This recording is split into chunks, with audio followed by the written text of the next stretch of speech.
الحمدللہ رب العالمین والصلاة والسلام علی سید الانبیاء والمرسلین اما بعد فاعوذ باللہ السمیع العلیم من الشیطان الرجیم بسم اللہ الرحمن الرحیم السلام علیکم ورحمۃ اللہ وبرکاتہ۔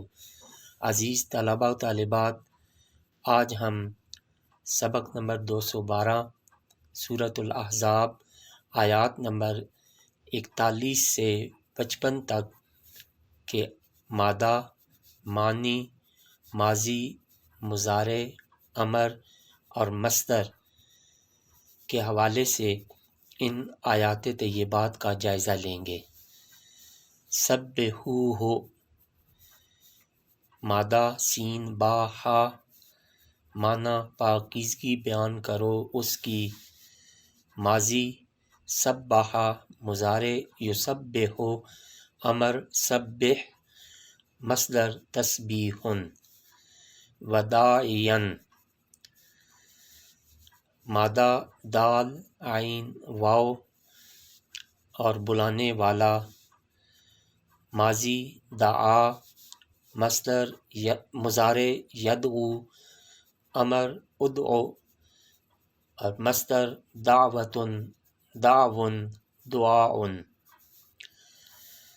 افاء، مادہ فا یا حمزہ، معنی دلوایا، ماضی افاء، مضارع یفیء، امر افع، مصدر افاعۃ۔ وہبت، مادہ واو ہا با، معنی وہ بخش دے، ماضی وہبا، مضارع یہب، امر حب، مصدر وہب۔ عزلتا، مادہ عین زا لام، معنی دور کر دیا تھا آپ نے، ماضی عزلا، مضارع یعزل، امر اعزل، مصدر عزلا۔ مستانسین،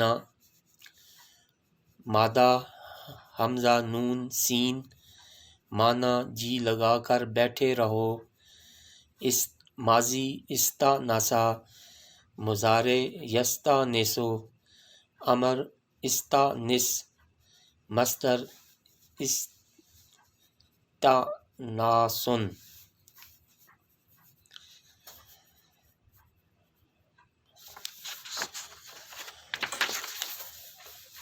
گرامر کا سبق نمبر 12، اسم الاشارہ للقریب۔ ھذا ایک اسم اشارہ ہے، یعنی وہ لفظ جو کسی چیز کی طرف اشارہ کرنے کے لیے استعمال ہوتا ہے۔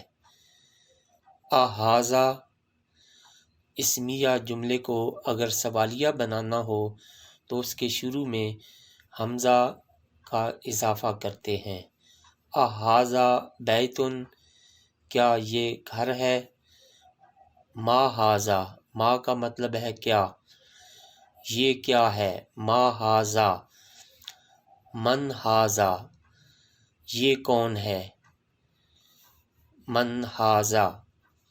نوٹ: عربی زبان میں تمام کائنات کو دو گروپس میں بانٹا جاتا ہے، عاقل اور غیر عاقل۔ عاقل یعنی عقل و شعور کے ساتھ، جس میں انسان، جن، فرشتے شامل ہیں، ان کے سوال کے لیے من کا استعمال ہوتا ہے۔ غیر عاقل یعنی عقل و شعور کے بغیر، جیسے قلم، کتاب وغیرہ، ان کے سوال کے لیے ما استعمال ہوتا ہے۔ والحمدللہ رب العالمین۔